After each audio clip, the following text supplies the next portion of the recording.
Welcome to Pioneer Mindset, a place where we challenge our mindset and address the discomfort in both business and life by finding clarity resulting in bold conviction.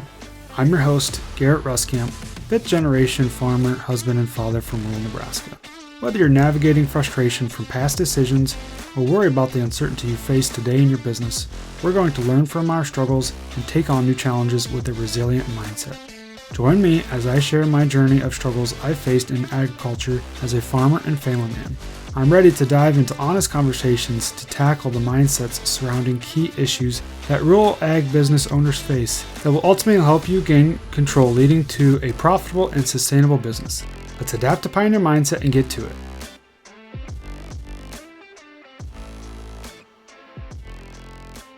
Welcome back, everyone, to this week's episode of Pioneer Mindset. So I got a question for you. If you could trim down one of your biggest expenses within your operation, would you do it? I mean, yeah, the answer is yes. It's a pretty obvious question there, pretty leading question. But what we're getting at here is we're going to be talking about what we call a fertilizer audit, okay? So had this kind of thought process come up to me here this spring when we were spreading fertilizer is, have we actually done the work of doing a fertilizer audit to make sure that we are basically spending our dollars wisely?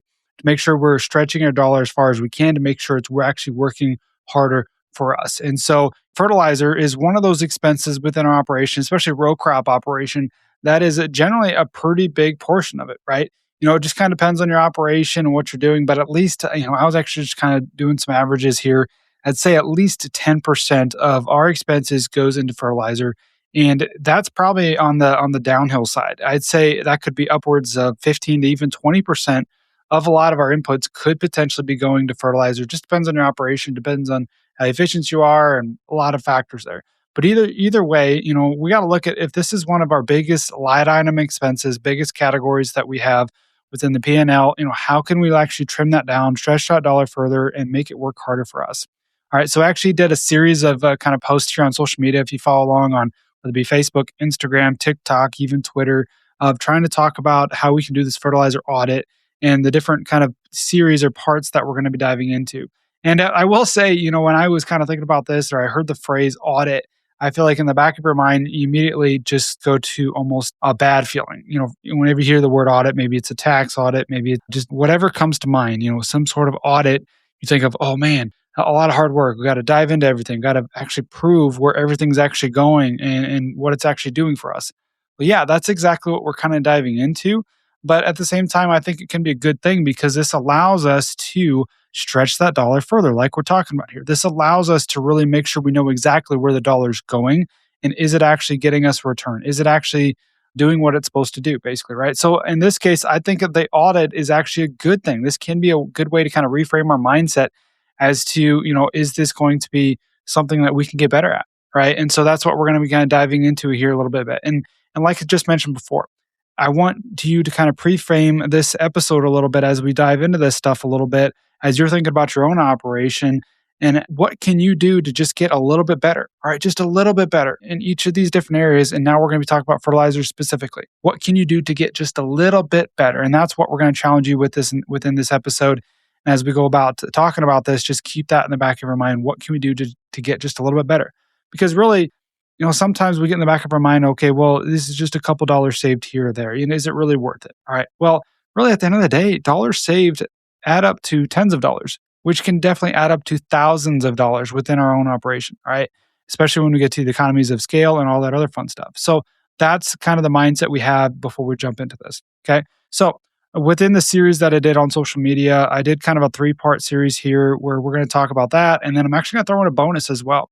Okay, so we're going to get into 3 different parts, which is going to be the agronomics, and then we're going to talk about shopping retailers, and then maximizing efficiency.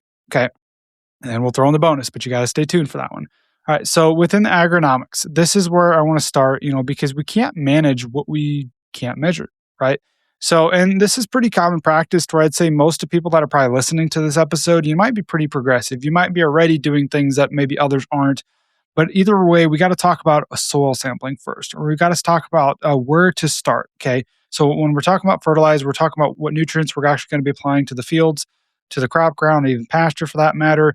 We got to start with soil sampling, all right? We got to start with what's actually out there. What do we actually need, okay? And where do we need it, by the way? And so, kind of dive into just a few little details here on the different practices that we've used. One of the kind of the things that we've been trying to implement the last few years is using accurate zones to create, basically pull samples off of those zones. And then we take that test, and it's not just your traditional test. We actually sending it in and getting a Haney test.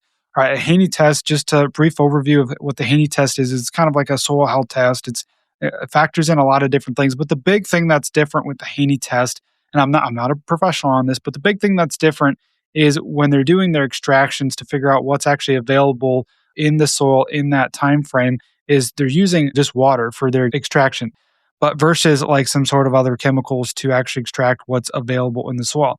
So I feel like the Haney test is going to be a better representation of to what's actually available at that time frame and giving us a better realistic idea as to what's available, what's out there. Now, it's typically a little bit more expensive. That's why I think it's important to when we're pulling those soil samples or running the Haney test to pulling them off of accurate zones. And this is where the zones and the samples I think that really play hand in hand, because it's quite frankly, it's not going to be feasible for us to go pull like 2.5 acre grids and then send all of those in to do a Haney test because that Haney test can cost upwards of $70. And just a little bit more background on what we're doing is we're actually going through a company called Agronomy 365. And that's just kind of the company that we've worked with. Got a local dealer here that we've been working with, Trent Musney, JTM Ag here locally. And we actually did an episode, Trent and I did, I think it was episode 88. So go check that one out where we dive into this a little bit deeper, kind of a deep into the weeds. But with this, what I want to really hit on and mention here is we're also running the Haney test and then traditional test because we want to get some of that other information that the Haney test doesn't always provide. So we're getting a lot of information, a lot of different metrics that we can use to base our recs off of all those different metrics, right? And so to make it more kind of affordable and realistic is we've got to have some accurate zones. So for a lot of our fields, when we go through and we create these zones through this Agronomy 365, that allows us to make sure we're only pulling maybe 4 to 5 zones per field. It just kind of depends on the field size and all that other fun stuff. But we're not pulling, 2.5 acre grids. We're pulling a lot less samples out there, but they're a better representation of the field. When we pull grids or even a composite sample, whether it be like a 10 or 20 or 40 acre composite, it's so broad that we can't get an accurate representation. And so that's where I feel like when we're using these zones and how they create those zones is multiple different factors. And one of those is like even topography. When I'm going out there and I'm pulling samples, and even when I'm fertilizing after the fact, I can tell the differences and even tell the differences in soil type and all that other fun stuff, right? And so that's where I think it's really important to be pulling zones and then pulling the proper test. Now, I will say Agronomy 365, this is not a sponsorship for them. This is not, this is just something that we've used. This is the company that we use. Lots of other companies out there got kind of their own program, own thing that they actually do. Lots of other good labs out there that can run that Haney test as well. I think it's called the Regen Ag Lab here in Nebraska, actually does a really good job. I did an episode with David Kleinschmidt. I want to make sure I throw him in there because he's really knowledgeable about all these different tests as well and can help you kind of do the same thing here. All right. But the big thing that I'm getting at here is we just want to make sure that we're not just blanket applying everything, flat rating everything, going off of the recs, same recs we used last year, which is the same recs we used 5 years ago, might even be the same recs that our dad used. You know what I mean? It's just, so things change so much, right? And so we just want to make sure that we are doing our best to adapt with that. Okay. Another thing that I'll mention here when it comes to fertilizer recs, creating the recs and then going out there and trying to figure out how much we're going to apply and where we're going to apply it. I would strongly encourage you to make sure that we are utilizing the right agronomist, the right assistant to make sure we're putting these recs together. And what I mean here is maybe even like independent agronomist, right? Not necessarily a huge fan, nothing against those guys at the co-op or the retailers, nothing against them. But you got to admit, if you're in their shoes, all right, and you're trying to put together these recs and you sell fertilizer, you make money off of the fertilizer, right? That's how your business works, right? If 50 pounds is good, well, why not 60 or 75 pounds? Why not just a little bit extra? We want to cover our needs. We don't want to short ourselves. The farmer makes money off of yield, and this fertilizer can help get yield, right? So why not just a little bit extra? And that's the mindset I think a guy needs to break. Not going to dive in too deep into that, but that's why I think it's also really important to use an independent agronomist, somebody that's not tied directly to the sale of that fertilizer, right? And so there can be a lot of good benefits that come from using independent agronomist. And like I said, nothing against those guys that are just trying to sell the product. There can be really good ones out there that will not do that. But we got to ask ourselves, just making sure that, we're not necessarily trying to take their word for gospel. Okay, yeah, we're just going to flat rate everything here. We're going to go this amount and it'll be fine. Side story, talking to one of our landlords that used to farm, and he just always made the comment that years ago, if 100 pounds of nitrogen was good, why not 200 pounds? If it's good, why not just throw some more out there? Well, especially with prices today, we got to be really mindful of what we're trying to do there.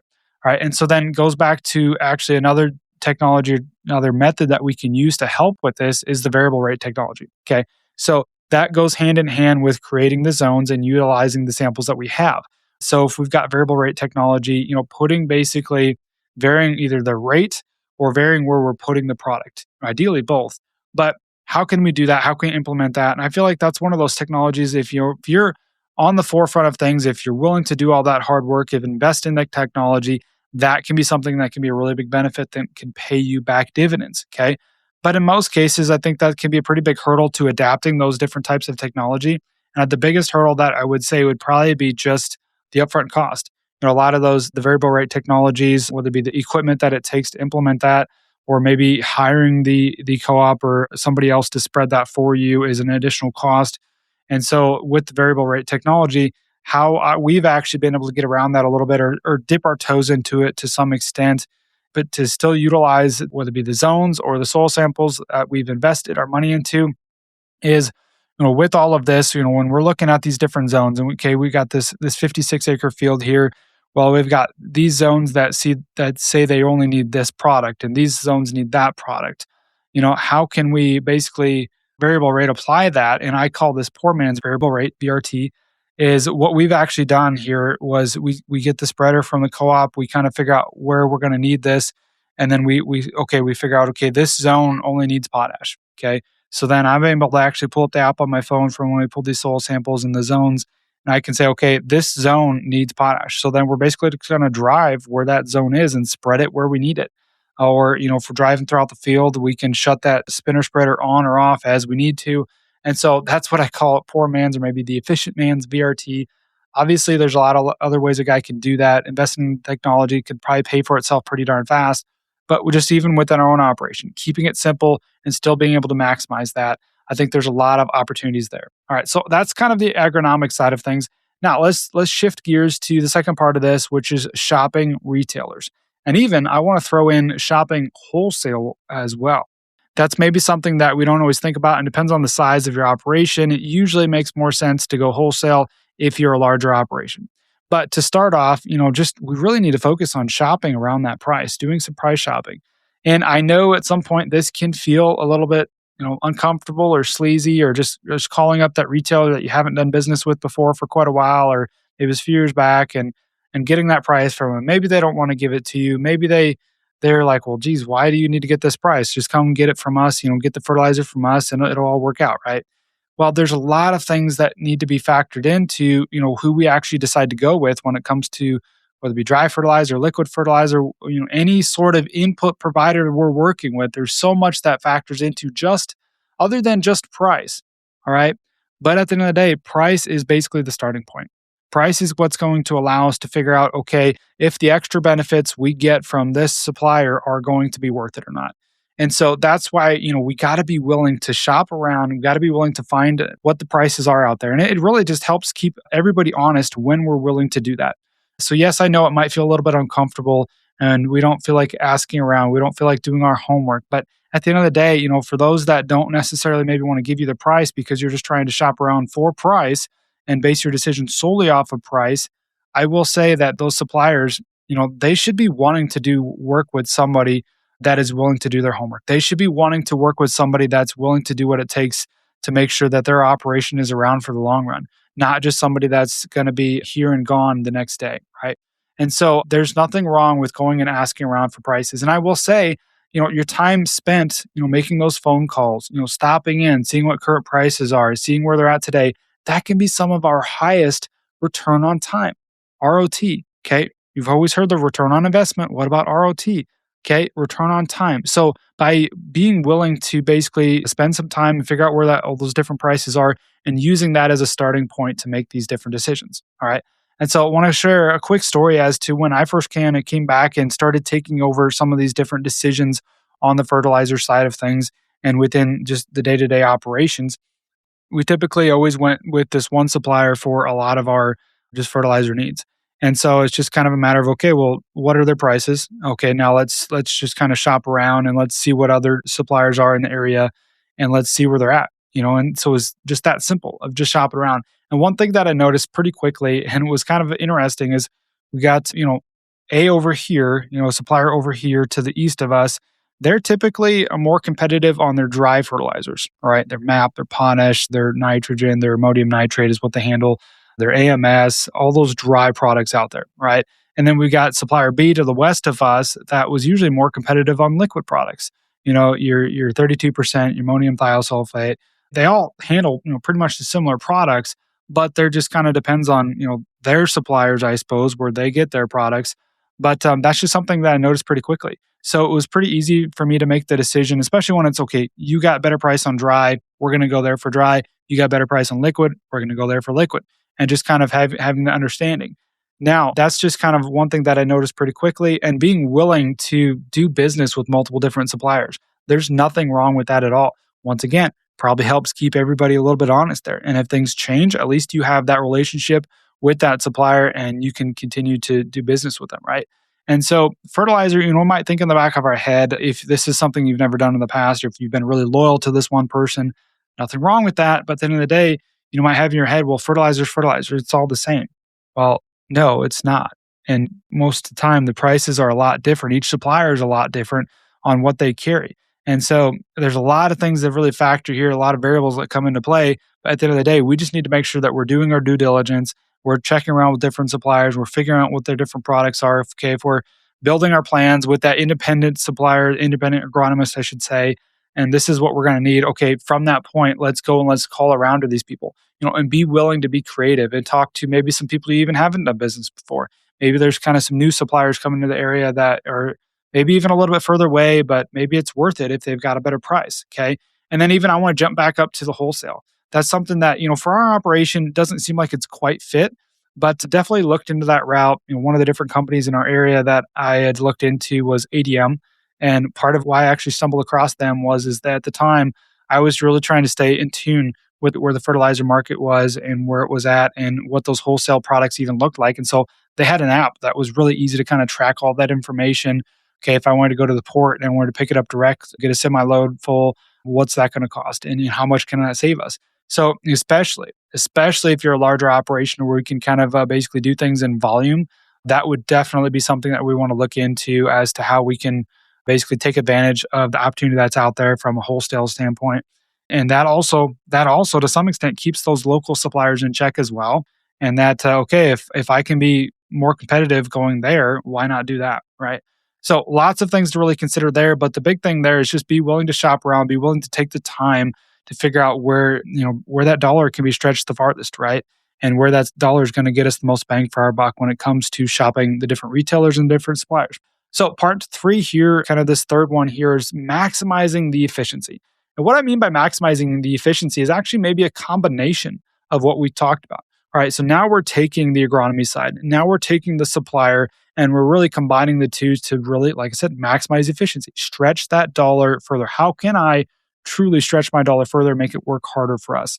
And so for this example, this is what really got me thinking about this year, is because this was probably the first time that we took our dry fertilizer program and we split it between a couple people. All right. Typically, okay, these dry fertilizers are more competitive at this, like I said, supplier to the west or east. I can't remember. Anyways, that's where we go for all of our dry program. And we keep it consistent. Well, I was looking at some different products, and back to working with our independent agronomist, according to our recs and what we're trying to do, I wanted to use kind of a little bit of different product this year. And according to our dry provider, they were more expensive. And I was trying to find something a little bit cheaper, trying to find a little better way of doing it rather than just saying, okay, I want this product. This is the price. Let's just do it, and paying it and walking away and kind of out of sight, out of mind. Well, this is where we got to just do that due diligence. Okay, what can we do to be a little bit creative here to really stretch that dollar further? All right. And so that's to where in this particular instance, I was trying to spread some pelletized gypsum. All right, something that we really haven't spread before. And our dry supplier, they could get it, but it was really, you could just tell they didn't really want to handle the product because it was quite a bit more expensive. And they had a similar product that they were trying to move and push, and it was similar, but there too, it was more expensive. All right. So from that dry supplier, they were about $150 a ton more for this one product. Okay. And so that's why I switched. Okay, let's go to this other company over here that, for the most part, what the mix that I wanted to make was going to be cheaper. All right, so why not just go with them for this mix that I was going to put together that'll be on these acres for these zones? And so that's what I kind of did. I kind of did a combination of here and really trying to maximize that efficiency. All right. So I want to take just a couple minutes and dive into the numbers because I think the numbers to kind of back up these decisions help us make that decision in the long run. All right, help us push ourselves over being a little bit uncomfortable and being willing to do what it takes because there are real savings out there. So the first kind of comparison that I want to make here is the standard program versus maybe just a custom program. And this might be just, okay, going to your local retailer, your local provider, and putting together a standard program versus maybe a custom program where it's working with an independent person, or really diving in, utilizing the soil samples, the zone samples, and creating what you actually need. Okay. So I'd say maybe a standard program, this is for corn and for dry fertilizer only. All right, standard program might just be throwing about 50 pounds of MAP out there, and that'd be $23 an acre. Maybe 100 pounds of potash out there, and that's about $23 an acre also. And then maybe 50 pounds of AMS, another $12 an acre. And so I'd say that's kind of a standard little program right there. So that total program would cost me about $58 an acre. And this particular field that I kind of was doing, this is a practical example for our operation. This is literally, I think this is very practical for us. The 56-acre field, literally called Hubert's Home Place. All right, so for that entire field, for that program, that standard program would have been $58 an acre at $3,200, $48, $3,248. Okay. And so now I'd say comparing that to the custom program, the program that we had put together, working with the independent agronomist, working with the soil sample results that we had with that Haney test and the zones that we had, all that other fun stuff. So instead of doing that standard program, let's put together this own custom one, which would have been about 75 pounds of potash, cost $17 an acre. And then we were utilizing a product from our dry supplier, which was called Sulfur Plus, which is similar to gypsum in that it's a calcium and a sulfur product, a very good product there. Has actually a little bit of fulvic acid in there. It's supposed to be a slower release product throughout the season, and mixing that in there for that sulfur and then that calcium, right? And so we're going to do about 45 pounds there at $11 an acre. So our total program there was $28 per acre. So now basically the big difference was we pulled out the AMS, didn't need as much as the nitrogen, and we decreased our potash. We didn't need as much. And then we didn't even apply any MAP. For a lot of our acres, our phosphorus levels are pretty good, don't even need it. So that's where we're basing these off of our soil samples. We're managing this off of measured data, okay? And so the other thing that I'll add there was with these potash, a lot of our acres don't even need potash, okay?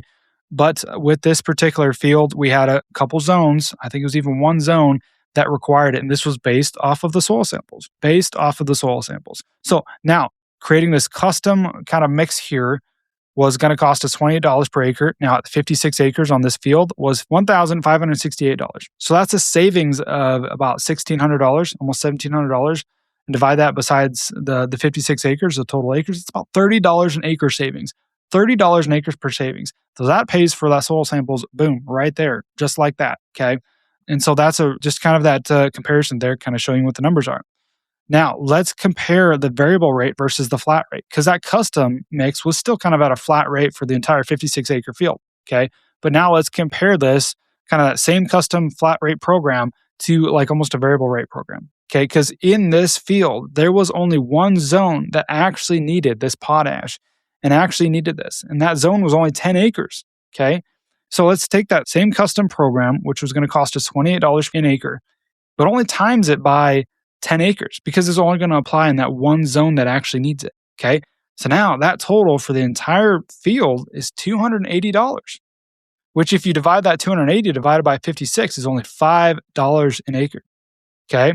And we're putting it where it needs it. We're being good stewards of the ground as well, not just flat rating everything. So we're doing our due diligence, we're saving money, and we're putting it where it needs it. So that's one thing that's also very important.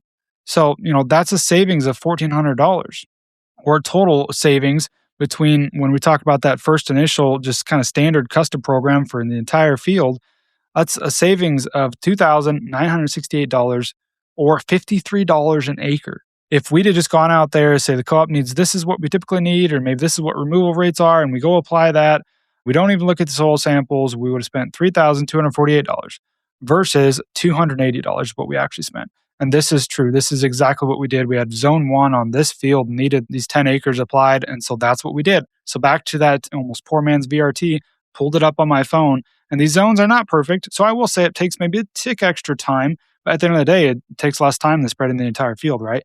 And so that's to where, okay, I went and applied these zones and I got a pretty good idea as to where they are. But using the app, I can follow, okay, this is where I'm at in the field. I'm in the zone. Just turn it on and off when I need it. So literally, I'm only applying where we need it. Okay. And so that really adds up. That really adds up. Okay. And now, furthermore, back to the combination of suppliers, like I mentioned before, typically we get all of our dry program from this one supplier. Well, with pelletized gypsum, there was going to be quite a bit of price difference. So I thought, okay, well, let's build out this program. I was actually going to apply pelletized gypsum and a Pel lime. Okay. So I had some fields where the pH was a little bit low, need a little bit extra calcium out there, and sulfur. Sulfur is always a good thing, right? So we need a lot of sulfur in a lot of our fields, and according to our soil test, pretty common, right? And so that's why I used a combination. So I had these fields, these zones, I went with our dry supplier, and then I had these other zones, these other fields with this other mix that I went with this other supplier. All right. So I'm not just kind of sticking to one provider here, being willing to be adaptable, be willing to using both. Okay. And so that's where just running on the down the quick numbers quick here is really that difference in that price from the pelletized gypsum was about $150 a ton. It was only spreading about 60 pounds per acre. So that was about $4.50 per acre. But I was 180 acres what I did total of that mix. So about $810. So like I said, not a lot, but back to that statement I said before is those dollars add up to tens of dollars, which can add up to thousands of dollars pretty darn quick. By willing just to literally, okay, I'm getting this mix here and this mix there, as long as I know the difference, as long as I kind of keep that straight, be willing to kind of put that plan together, be willing to be creative, and then carry out that plan. All right, last comment on this that I really want to make is because we're talking a lot about savings here. Yes, savings is important. But the other thing that I want to mention here, the big thing that I've kind of also had that eye-opening experience of working with this independent agronomist, but a lot of times, yes, we are saving money, but it's also about reallocating that dollar for efficiency. Okay, it's really reallocating for efficiency so we can be as efficient as possible. So maybe we take that $53 per acre in savings and we take that and we put it elsewhere within the operation. That's going to get us a better return because according to these soil samples, I don't need all of these products and all these acres. So if I throw it out there, am I truly being efficient? Am I truly stretching my fertilizer dollar? Am I really making it work harder for me? No, I'm not. So it's a matter of just being really as efficient as we can be. And I think that's kind of how we do it is this combination of willing to be creative and willing to do what it takes to basically make that dollar work harder for you. Okay. So now the bonus part here. All right, here's the fun one. This one might be a little bit controversy. It might be some hard feelings right now based on where you're sitting within your fertilizer. Okay. Now, I would say generally when it comes to booking or prepaying your fertilizer, you're better off to book or prepay your fertilizer in the fall. All right. So this is something that I feel like we've had firsthand experience with ever since I've really kind of came back to the operation. Generally, we try to do our prepaying anywhere from September to November, sometime in the fall there. Okay. And even if we're not applying that, a lot of times we're not even applying it till next spring, but we're prepaying it ahead of time. It seems like that's kind of the best price. And I was even kind of doing a little bit of research on my own just because I want to back this up a little bit more than just my feeling on our operation because it could be different elsewhere, right? But anyways, when it comes to doing some research on this, I would say generally, probably I'd say maybe 8 out of 10 years is kind of what I was coming up with, is we are better off to prepay our fertilizer in the fall ahead of time. Now this year, a lot of times we're going to hit some anomalies, okay? I'd say the last 5-6 years, mostly since I've been back and I've had a lot of more experience with this and a lot of years that I remember more. And so I feel like a lot of the experiences we have will definitely kind of shape our worldview of how we feel like things are going to play out. That's so very true. But for us, let's think about, especially this year, we've got the war in Iran that happened here a few weeks ago at the time of this recording anyways. Man, did that shoot up fertilizer prices. Okay, man, did that affect things? And we'd look back even to 2022, I think it was, when we had the war in Ukraine, right? So then that also shot up prices, right? So, and yeah, it might be coincident that those happened in the spring, right? We can't control those things. Those things are out of our control. But generally, I'd say if we can, we're going to be better off booking that in the fall. That's been my personal experience. Usually it's a lot easier for those fertilizer prices to go up versus coming back down. And maybe we're only doing a portion. Maybe we're not doing 100% of our needs. Maybe it's 50, 75%. Maybe there's something that we can do there and just asking ourselves, what's the risk? All right, what's the risk?